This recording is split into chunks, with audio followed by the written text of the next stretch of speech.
오늘 우리에게 주시는 말씀은 누가복음 11장 1절로부터 3절의 말씀입니다.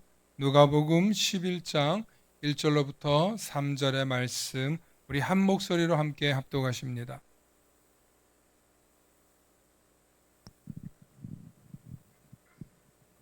우리 한 목소리로 함께 합독하십니다. 시작. 예수께서 한 곳에서 기도하시고 마치심에 제자 중 하나가 여짜오되, 주여, 요한이 자기 제자들에게 기도를 가르친 것과 같이 우리에게도 가르쳐 주옵소서. 예수께서 이르시되, 너희는 기도할 때에 이렇게 하라. 아버지여, 이름이 거룩히 여김을 받으시오며 나라가 임하시오며 우리에게 날마다 일용할 양식을 주시옵고. 아멘. 오늘은 나라가 임하시오며 라는 제목으로 말씀 나누실 때 하나님의 크신 은혜가 있기를 소망합니다. 아버지의 이름이 거룩하시오며 하고 지난주에 우리가 말씀 나눴습니다. 주기도문에 대한 이야기죠. 오늘은 주기도문 특강 두 번째 시간인데요. 나라가 임하시오며.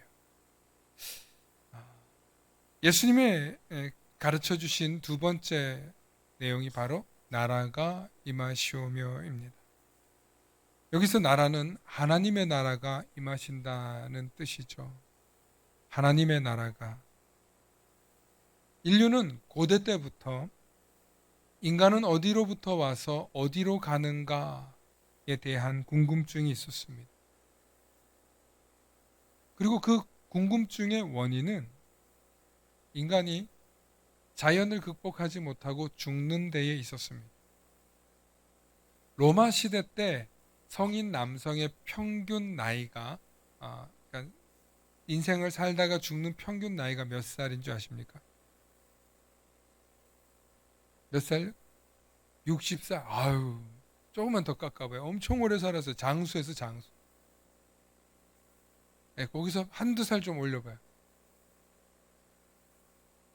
아유, 아직 안 나왔어요. 43살이라. 거의 제 나이인데요. 로마 시대 때면은 이제 저는 이제 운명해야 되나. 그렇게 오래 못 살았습니다. 이거는 유럽뿐만 아니라 뭐 동양도 마찬가지죠. 왜 그러냐면 영양분이 충분하지 못했던 것도 있지만 전쟁이나 뭐 기아뿐만 아니라 자연재해도 굉장히 많았습니다. 그래서 밤하늘에 별이 이렇게 비추는가 하면은 어떨 때는 해수면이 올라가고, 달이 가까워진다 싶으면 해수면이 올라가고 해일이 오고 태풍이 불고, 또 샛별이 가까워질 무렵 이상한 징조들이 일어나서 바다의 변화가 생기고 땅의 변화도 생기고 홍수가 나기도 하고 지진이 나기도 했더란 말이죠. 그러니까 인간이 살아보면서 하늘의 별이 어떻게 될 때마다 좀 이상한 현상들이 일어난단 말이에요. 하늘에 누군가 있나 보다. 그때부터 인간은 하늘 숭배 사상을 가지게 됩니다. 이거는 동서양을 막론하고 모든 인류가 다 가지게 되는 거예요. 왜냐하면 하늘의 변화를 관찰하면서 지상의 변화가 생겼기 때문입니다. 그래서 인류는 생각합니다. 하늘에 누군가 있다. 하늘에 누군가 있다. 그렇게 인간이 찾기 시작한 궁극적인 세계가 천상계에는 누가 존재한다. 누군가가 있다. 그렇게 시간이 흘러서 인간은 저 천상으로 가는 건 아닐까. 사람이 죽으면 별이 되는 건 아닐까. 인류가 살면서 이 세상에서 위대한 사람들은 하늘의 별이 된다고 하더라는 다양한 신화와 전설들이 만들어지기 시작합니다. 그러면서 인류는 하늘의 존재, 천상계의 존재를 신이라고 부르기 시작해요. 신이라고 부르기 시작하고, 그리고 어느 나라나 어느 지역이나 막론하고 풍요의 신이 있습니다. 풍요의 신, 다산의 신, 전쟁의 신, 태양의 신, 바다의 신, 신들이 있습니다. 우리 동양에는 바다의 신 이름이 뭐예요? 바다의 신 이름이? 예? 예, 그 거북이와 토끼와 거북이 이야기에서 나오는 별주부전에서 나오는 바로 용왕 아닙니까? 예. 서양에는 바다의 신이 뭐예요? 예, 포세이돈, 이 삼지창 들고 있는 포세이돈. 예. 그리스 신화에 나오는 인물들이죠. 또 뭐 북유럽 신화에는 오딘 뭐 이런 신들이 있습니다. 이렇게 인간은 신들이 존재한다는 생각을 갖게 되면서 인간이 풍요롭기를 원하고 출산을 잘 하길 바라고 하는 그런 간절한 소망들이 담아지기 시작합니다. 그래서 고대의 나라들마다 자신들의 신들의 이야기를 하기 시작합니다. 그런데 변방에 이름도 없는 신이 변방에 이름도 없는 백성들을 택하여서 그들을 구원했다 하면서 등장하기 시작합니다. 그게 누굽니까? 오늘 애들 때문에 아주 그냥 예배가 산으로 가는데 아주 저 어린이들이 정말 요즘에 우상이 되고 있어요. 여러분, 변방에 이름도 없는 신이 이름도 없는 것들의 신이라고 하면서 가나안에 갑자기 등장합니다. 등장하더니 그들이 강력한 부족을 만들기 시작합니다. 그리고 그들이 자신들의 신의 이름은 이름이 없다 라고 하면서 이름 없는 신 야훼를 찾기 시작. 그리고 그들을 불러내신 유일한 하나님이 유일신이다. 모든 신들 중에 신이 아니라 그분만이 신이다. 나머지는 신이 아니다. 오직 유일하신 하나님만 신이고 나머지는 그가 창조한 부스러기에 불과하다. 이렇게 아주 건방진 소리를 하는 거예요.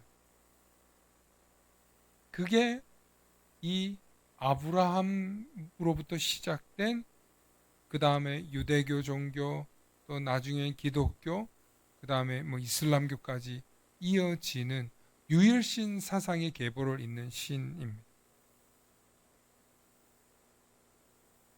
제가 왜 이 얘기를 하냐면 오늘 하나님의 나라에 대한 이야기를 하려면 인간이 왜 하나님의 나라와 신들의 세계에 대해서 관심을 가지게 되었느냐에 대한 것에서부터 출발할 수밖에 없다는 것. 우리는 어디로부터 왔고 어디로 가며 우리는 왜 이렇게 고생을 당하고 우리는 왜 이렇게 힘든가? 도대체 우리는 어떻게 해야 행복할 수 있을까? 먹고 살 수 있을까? 이게 고민 아니었겠어요? 인류가? 그런데 예수님이 가르쳐 주시는 그 유일한 하나님의 나라가 임한다는 거예요. coming, 오고 있다는 거예요. 혹은 왔다는 거예요. 여기에는 오고만 있다는 게 아니라 왔다는 의미도 같이 있습니다. 그래서 우리가 임했다라고 하는 거예요. 따라서 하나님의 나라가 임한다는 뜻은 이 세상의 절대 권력자들이나 이 세상의 유한한 존재인 인간들에게는 엄청난 사건입니다. 절대 권력자들에게는 왕자를 내줘야 할지 모르는 사건이 되는 것이고 연약한 인간들에게는 새로운 왕이 오니까 반가울 수도 있는 사건이라는 것입니다. 그래서 하나님 나라가 임한다는 말에는 엄청난 의미가 담겨져 있다는 거예요. 이걸 쉽게 설명하면 저는 제가 쉽게 설명하는 건지 모르겠어요. 여러분, 죽음이 멀리 있습니까? 가까이 있습니까? 가까이 있는 것 같으세요? 네. 우리 주변에서 참 자주 일어나요. 그죠? 뉴스를 봐도 그렇고, 우리 가정에서도 그렇고, 지인 속에서도 그렇고, 뭐, 교회에 있다 보면 사실 장례가 워낙 많이 나니까, 지지난주에도 우리 교회에 에, 장례가 있었죠. 한 권사님의 어머님, 시어머니가 돌아가시고. 여러분, 죽음이 멀리 있는 것 같지만 생각보다 우리 가까이에 있고 우리의 현실입니다. 그걸 발견하면서 우리는 이런 생각을 해요. 언젠간 나도 죽겠구나. 언젠간 나도 죽겠구나. 그러면 인간은 대부분 죽는 것에 대해서 두려움을 갖게 되어 있습니다. 마찬가지예요. 하나님 나라도 언젠가는 임한다라는 걸 우리가 말하고 있는 거예요. 그런데 세상 사람들은 이 죽음이, 이 사망이 불편하고 무섭고 두렵고 끔찍한 것이지만 그리스도인들에게는 이 죽음이 새로운 날이 된다는 거예요. 죽음에 대해서 매우 긍정적인 종교관을 가지고 있는 게 기독교예요. 그래서 사람이 죽었는데 거기다 가서 막 웃고 막 노래 부르고 찬양하고 심지어는 천국 환송시 이런 말을 붙여 넣으면서 평안해하는 사람들이 모여 있어요. 그게 어디냐면 기독교 장례. 기독교 장례. 모든 지난주에도 우리가 그 장례 지도사 집사님 모셔가지고 이야기 나눴는데 장례 중에 보면은 이분이 어떻게 살았는지가 다 보이고 두 번째는 특히 기독교 장례는 그분이 어떻게 살았느냐에 따라서 너무 은혜가 넘친다는 거예요. 슬퍼서 울기도 하고 눈물이 나기도 하지만 그러나 평안하다는 거예요. 매우 안정적이라는 거예요. 왜냐하면 기독교의 장례는 천국에서의 새로운 시작이기 때문임을 믿습니다. 할렐루야. 물론 사랑하는 사람을 만나지 못한다는 거 얼마나 슬픈 일입니까? 사랑하는 부모님을, 사랑하는 가족을 내려놔야 한다는 게, 더 이상 볼 수 없다는 게 이 땅에서 너무너무 그립잖아요. 너무너무 보고 싶을 거 아니에요. 그런데 그걸 더 이상 볼 수 없으니 슬프죠. 그런데 이 세상 사는 게 너무 힘들었어. 이 세상 사는 게 너무 무거웠어. 지금 우리를 통치하고 지배하고 있는 왕이나 군대가 너무나 폭압으로 짓누르고 있어. 그런 세상 속에 살고 있는 사람들에게는 천국이 소망이겠습니까? 아니겠습니까? 소망이 될 수 있더라는 거예요. 이 세상 삶이 너무 힘든 사람에게는요, 차라리 잘 갔다는 소리가 저절로 나와요. 이 세상은요, 가진 사람들이 즐거운 곳이에요. 여러분, 두바이라고 하는 도시 가보셨어요? 두바이라는 도시에 가면 전 세계에서 가장 높은 빌딩 그리고 그 속에 호텔이 있는데 무려 높이가 우리나라 제일 높은 롯데 타워가 585m인가 그런데 그 건물 이름 부르즈 칼리파라고 하거든요. 부르즈 칼리파는 무려 853m인가 858m인가 그렇다. 어마어마한 높이. 거기에 얼마나 살겠습니까? 물론 아주 큰 건물이라 수천 명, 수백 명이 들어가 살겠지만 전 세계의 사람들 중에 거기서 살 수 있는 사람이 몇 명이나 되겠어요? 70억 인구 중에 상위 0.0000001%나 들어가서 살 수 있는 곳이에요.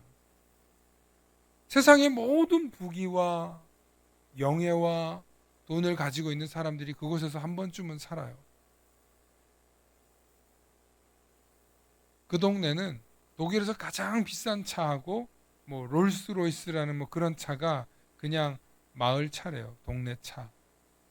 한 10억씩 하는 차가 그냥 우리 동네 티콧 끌고 다니듯이 돌아다닌대요. 얼마나 부자 동네면. 여러분, 우리가 그걸 다 누려볼 수 있겠습니까? 우리가 이 세상에서 웬만한 사람들이 그거 다 누려보려고, 물론 그걸 꿈이라고 생각하고 도전하면 못할 리는 없겠지만, 여러분, 그걸 모든 사람이 다 누리겠냐고. 그리고 그 특권을 누리는 그 많은 사람들이 누군가의 피땀을 흘린 것을 가지고 부하게 살고 있는 것은 아니겠냐는 거예요. 어떻게 한순간에 큰 부자들이 다 되겠습니까? 뉴욕 최고의 고급 호텔에서 누구나 살 수 있습니까? 누구나 살 수 없어요. 이 세상에 가진 자들과 많은 것을 누릴 수 있는 귀족이나 왕족들이나 그런 것들을 누리는 거지, 평범한 사람들이 무슨 행복이 있겠습니까? 세상에서 물질로 행복하냐라고 묻는다면 행복할 수 있는 사람 별로 없습니다. 만족할 수 있는 사람 절대 없습니다.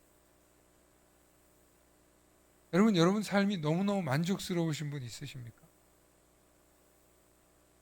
정말 내 삶이 너무 만족스럽다. 그런 사람이 과연 몇 명이나 있겠어요? 우리가 신앙이 있기 때문에 우리가 인정할 건 인정하고 겸손하게 주님이 주시는 은혜로 우리가 살아가는 거지, 사실 신앙이 없는 사람들은요 항상 부족해요. 불평 불만이 가득하고 더 가진 놈들은 다 도둑놈이고 없는 놈들은 노력 안 해서 생긴 거고, 이런 생각을 갖고 있는 사람 상당히 많습니다. 여러분, 그리스도인들 가운데도 그래요. 저 부자들은 누군가 거 훔쳤고 저 가난한 것들은 저 게을러 가지고 저렇게 지금 가난하게 사는 거로 이렇게 생각해요. 다 자기만 잘났다고 생각해. 내가 열심히 노력하면 나도 부자가 될 수 있어. 나도 왕족이 될 수 있어. 이런 생각들을 가지고 살아요.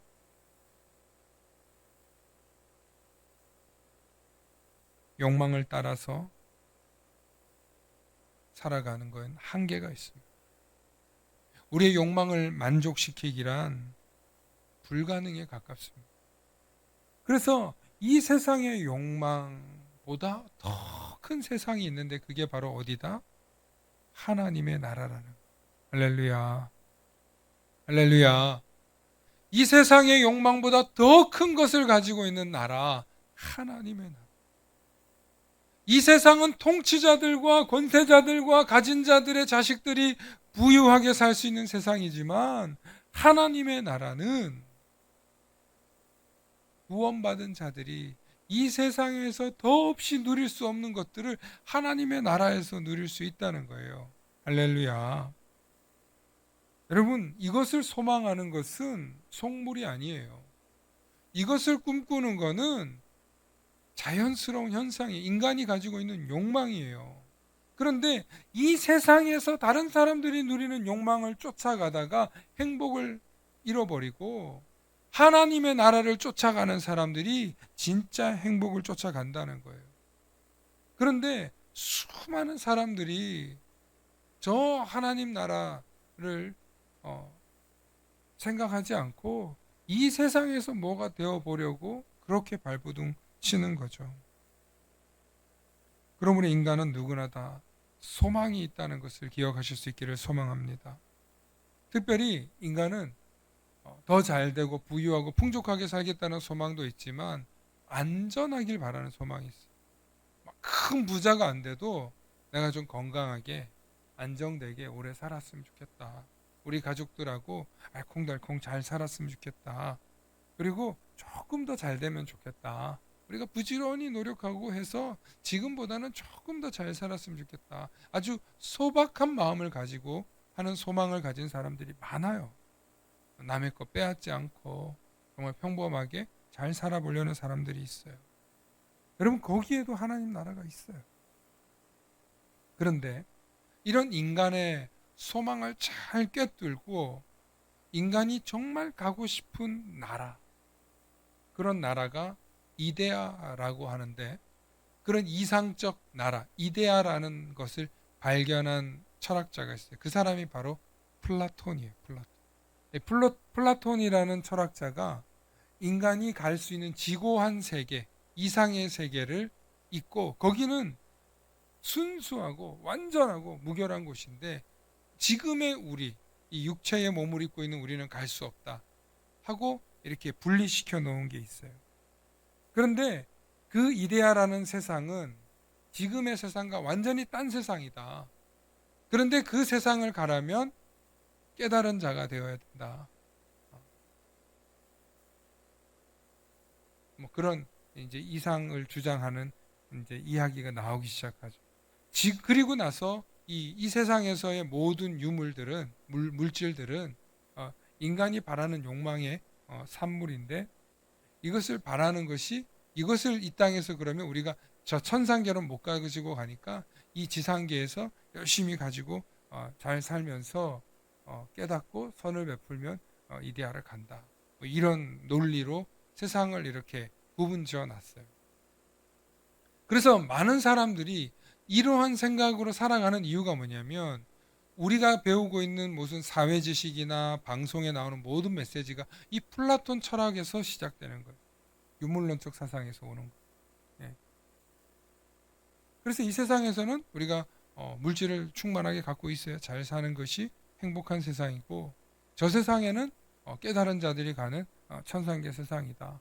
그런데 이 땅에서 우리가 이제 선을 베풀거나 뭐 깨달은 자가 되면 갈 수 있다. 뭐 이런 논리인 거죠.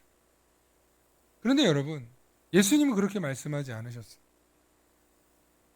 예수님은 하나님의 나라는 어떤 것인가 하고 우리에게 분명하게 말씀해 주고 있습니다. 여러분, 하나님 나라는 어디에 있습니까? 하나님의 나라. 우리가 하나님의 나라를 천국이라고 하잖아요. 하늘나라라고 하고 혹은 왕국이라고도 하고 여러 가지 의미로 성경이 쓰이고 있는데 앞서 말씀드린 대로 인간은 소망이 있어요. 행복했으면 좋겠고 평안했으면 좋겠고 풍요로웠으면 좋겠고 하는 그런 소망이 있어요. 따라합시다. 하나님의 나라는 소망의 나라다. 네. 여러분 그런 소망이 담겨 있는 메시지가 있는데 그게 어디냐면 이사야서 11장 1절로부터 9절의 말씀이에요. 여러분들 반드시 보았던 말씀이에요. 우리 한번 화면을 함께 보겠습니다. 함께 읽어보실까요? 1절부터 2절 함께 읽습니다. 시작. 이새의 줄기에서 한 싹이 나며 그 뿌리에서 한 가지가 나서 결실할 것이요 그의 위에 여호와의 영 곧 지혜와 총명의 영이요 모력과 재능의 영이요 지식과 여호와를 경외하는 영이 강림하시리니 그가 여호와를 경외함으로 3절 계속 있습니다. 시작. 그가 여호와를 경외함으로 즐거움을 삼을 것이며 그의 눈에 보이는 대로 심판하지 아니하며 그의 귀에 들리는 대로 판단하지 아니하며 공의로 가난한 자를 심판하며 정직으로 세상에 겸손한 자를 판단할 것이며 그 입에 막대기로 세상을 치며 그의 입술의 기운으로 악인을 죽일 것이며 공의로 그의 허리띠를 삼으며 성실로 그의 몸의 띠를 삼으리라. 그때에 이리가 어린 양과 함께 살며 표범이 어린 염소와 함께 누우며 송아지와 어린 사자와 살찐 짐승이 함께 있어 어린아이에게 끌리며 암소와 곰이 함께 먹으며 그것들의 새끼가 함께 엎드리며 사자가 소처럼 풀을 먹을 것이며 젖먹는 아이가 독사의 구멍에서 장난하며 젖된 어린아이가 독사의 굴에 손을 넣을 것이라. 내가 거룩한 산 모든 곳에서 해됨도 없고 상함도 없을 것이니 이는 물이 바다를 덮은 같이 여호와를 아는 지식이 세상에 충만할 것임이니라. 아멘. 여러분, 이게 바로 이사야가 이야기하는 평화의 왕국, 하나님의 나라는 이런 곳일 것이다. 마치 묘사한다면 굉장히 에덴 동산 같을 것처럼 이렇게 묘사해 놓고 있습니다. 소망의 나라, 평화의 나라예요. 하나님의 통치가 있는 나라예요. 그래서 그 나라를 누가 다스리냐? 바로 예수 그리스도가 다스린다는. 예수 그리스도를 통하여서 그의 영이, 지식의 영이, 지혜의 영이 심판하시고 다스린다. 그러니까 하나님의 나라는 이런 소망의 나라예요.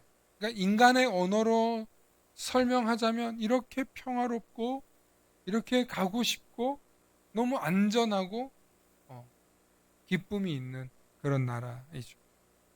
그래서 예수님이 이야기하는 이 하나님의 나라는 이렇게 한 가지의 나라가 있는 게 아니라 또 어떤 나라가 있냐면 예수님은 하나님의 나라가 너희 가운데 있다고도 얘기해요. 하나님 나라는 여기 있다 저기 있다 아니라 너희 가운데 있다. 우리 누가복음 23장 20절로부터 21절 함께 보십니다. 시작. 바리새인들이 하나님의 나라가 어느 때에 임하나이까 묻거늘 예수께서 대답하여 이르시되 하나님의 나라는 볼 수 있게 임하는 것이 아니요 또 여기 있다 저기 있다고도 못하리니 하나님의 나라는 너희 안에 있느니라. 아멘. 예수님이 하나님의 나라가 너희 안에 있다라고 말씀하시는 가장 중요한 이유는 뭐냐면 이미 하나님의 나라가 예수님을 통해서 왔다는 거예요. 너희 안에 있다는 건 지금 우리 속에 몸속에 있다는 뜻이 아니라 너희 이 공동체 안에 예수님이 들어와 있다는 뜻을 이야기하는 거예요. 그래서 이미 하나님의 나라는 이꼬르 예수님이에요. 예수님. 그래서 예수님이 오신 게 곧 하나님이에요. 우리 골로새서 1장의 말씀에서 보면은 예수께서 만물 위에 계신다라고 표현하고 있지 않습니까? 예수님이 만물 위에 충만하게 거하시는 분이세요. 그러니까 이미 만세 전부터 계셨고 만물보다 더 크신 분이 예수님이라는. 마찬가지로 예수님이 이 땅에 오신 것만으로도 이미 하나님의 나라가 왔다. 그래서 우리는 하나님의 나라가 곧 누구다? 예수님이다. 예수. 그래서 예수님의 시대 때 이미 하나님의 나라는 임했다는 거예요. 누가 왔기 때문에? 예수님이 오셨기 때문에.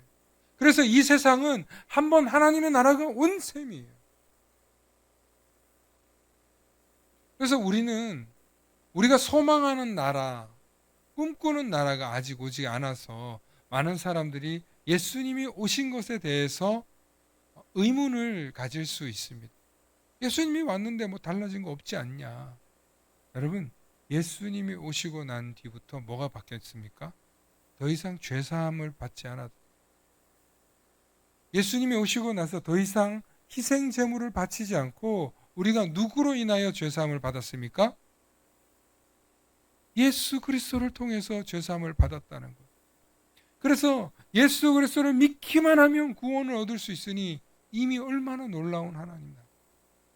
너무 간편하고 너무나 손쉬워서 우리가 구분이 안 되죠, 사실은. 예수를 믿기만 하면 구원을 얻으니까. 그런데 여러분, 그 예수님을 믿는 일이 그렇게 쉬운 일은 아니더라는 거죠. 마지막으로 세 번째, 하나님의 나라는 영광과 심판이 이루어질 나라예요.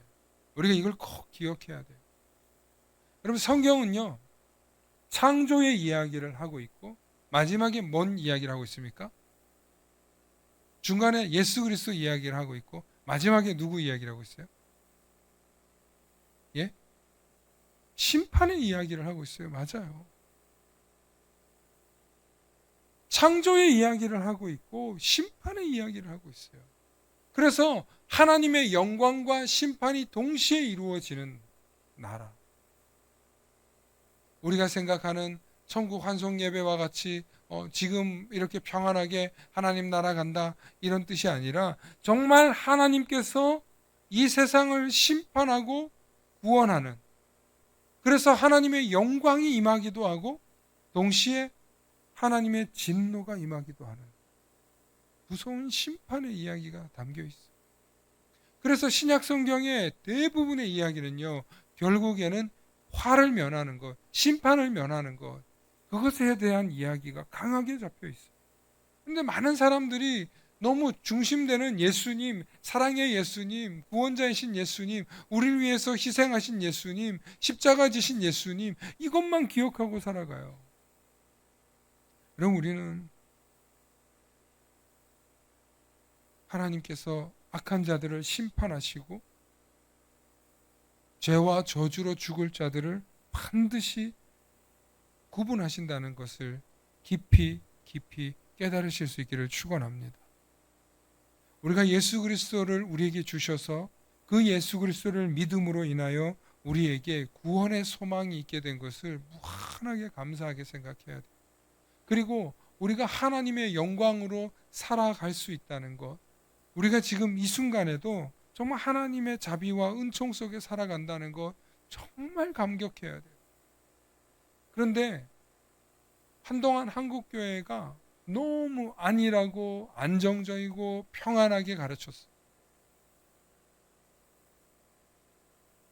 제가 다시 질문합니다. 여러분, 예수님의 친구는 어떤 사람이 친구가 됩니까? 여러분, 예수님의 친구는 어떤 사람이 친구가 됩니까? 장님, 제가 오늘 새벽에도 이거 말씀 나눴는데,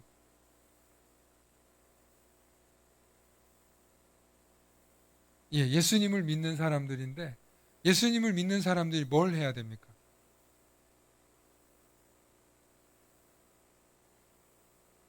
전통적으로 배워온 표현을 쓰셨는데 틀리진 않았어요, 장로님. 아주 쉽게 얘기하면 예수님을 믿는 사람은 예수님의 말씀에, 예수님의 부탁에 순종하며 따라가는 건데, 예수님 우리에게 부탁하신 게 뭐예요? 증인 되리라, 복음 전하라. 네. 그걸 더 쉽게 이야기하면 뭐예요? 전도해라. 네. 아직 제가 원하는 대답이 안 나왔어요. 이 공동체 안에서 하라고 하신 게 있어요. 서로 사랑하라. 서로 사랑. 여러분이 서로 사랑하는 게 전도하는 거고요. 이 서로 사랑하는 게 땅끝까지 이르러 내 증인 되는 거예요.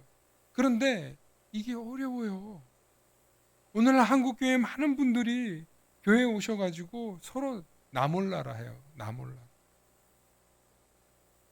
여러분, 큰 교회 가보세요. 큰 교회 가보세요. 서로 몰라요.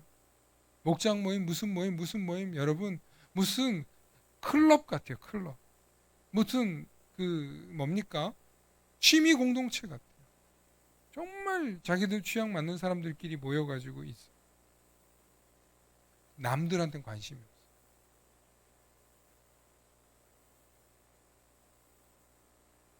여러분, 이 주변에도 교회 다닌다는 사람들이 있어요.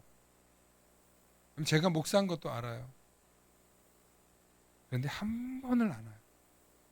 교회 와서 예배드리는 얘기가 아니라 한 번쯤은 편하게 인사도 만나고 서로 왕래도 하고 차도 마실 수 있는데 안 해요. 왜 그런 줄 아세요? 괜히 얻어 걸렸다가 이 교회 나오라 그럴까봐. 이미 그 깊은 마음속에 뿌리 깊은 불신들이 들어있어요. 서로 사랑할 마음이 없어요. 귀찮다 이거야. 불편하다 이거야. 여러분, 그런 사람들은요, 그리스도인의 자격이 없는 사람들이에요. 그런 사람들은 그리스도인 아니에요. 저는 명확하게 말할 수 있어요, 목사로. 그리스도인은요, 불편해도 하는 거예요. 그리스도인은요, 궁극적으로 나아가서 내가 헌신하기 위해서 그리스도인이 되는 거예요. 그런데 그 헌신의 이유가 뭐냐는 거예요. 그 헌신의 이유가 날 구원해 주신 예수 그리스도가 내가 너무 감사한 거야. 내가 심판당하고 죽을 수밖에 없는 죄인인데 날 구원해 주셨어. 얼마나 감사합니까? 얼마나 감사합니까? 눈물 한 바가지 흘려야 되는 거 아니에요? 이 대목에서. 얼마나 감사해요. 얼마나 감사해. 나 같은 죄인, 나 같은 꼴통. 진짜 제가 예수 안 믿었으면 어떻겠어요, 제가. 네? 저희 사모가 아주 그냥 예수를 믿어도 저 모양인데 나하고 뭐라고 할 때가 있어요. 그 목사라는 게 말이야 하면서 뭐라고 해요. 그나마 목사해서 그나마 좀 이렇게 체면도 지키고 사람 구실도 하려고 하고 살아요. 인내하려고도 하고 용서하려고도 하고 이해하려고도 하고. 사랑하는 성도 여러분, 우리가 예수님을 믿는다고 하면서 구원받은 배지 붙이려고 교회 다니는 거 아니에요. 구원받은 자들이 해야 될 일이 뭐냐? 함께 선포합시다. 서로 사랑하자. 진짜로 뜨겁게 사랑하자. 할렐루야. 오늘도 우리 찬양이 사랑, 얼마나 사랑에 대해서 이야기합니까? 저는요, 뭐 서로 이제 어떤 일 때문에 우리가 필요한 것들이 있잖아요. 뭐 어떤 사역 때문에 할 때 있잖아요. 그런데 일을 하다 보면 사역이 완벽하지 않을 때가 한두 번이 아니죠. 서로 부족한 게 많죠. 그런데 그럴 때에도 저는 너무너무 감사해요. 너무너무 감사해요. 진짜.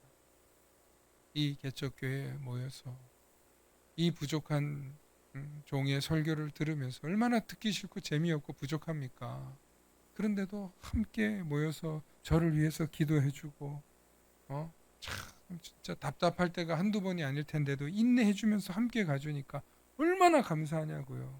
할렐루야. 김 목사가 이걸 안다는 게 할렐루야지. 좀 웃으세요. 진짜로 그렇게 고백한다니까요. 감사합니다. 우리 수요 예배 나와주신 여러분들 너무 감사합니다. 사랑하는 성도 여러분, 우리가 마지막 때에 심판과 하나님의 영광이 있다는 사실을 잊지 마시고 날마다 우리에게 구원의 은총을 베풀어 주신 예수 그리스도를 생각하면서 감사하시면서 서로 사랑해내는 그리스도인의 삶을 살아가시는 저와 여러분들 되시길 부탁드립니다. 함께 기도하시겠습니다. 사랑의 아버지 하나님, 참으로 감사합니다. 오늘도 주님께서 우리를 사랑하여 주시고 우리를 긍휼히 여겨 주시고 우리가 그 사랑 안에 있음을 화답하며 나도 서로 사랑하겠노라고 결단하며 나아갈 때 우리가 하나님의 자녀인 것을 서로 확인하게 해주시니 감사합니다. 우리의 서로 다름과 우리의 서로 연약함들을 용납하게 해주시고 끝까지 인내하며 서로 약함을 보듬어주고 덮어주고 위해주고 또 위로해주면서 서로 사랑하는 공동체, 서로 주님이 기뻐하시는 공동체 만들어가는 우리 만나교회 될 수 있도록 주님 힘과 능력 주시고 용기 주시고 위로하여 주시옵소서. 감사드리며 우리 주 예수님 이름 받들어 기도 올려옵나이다. 아멘.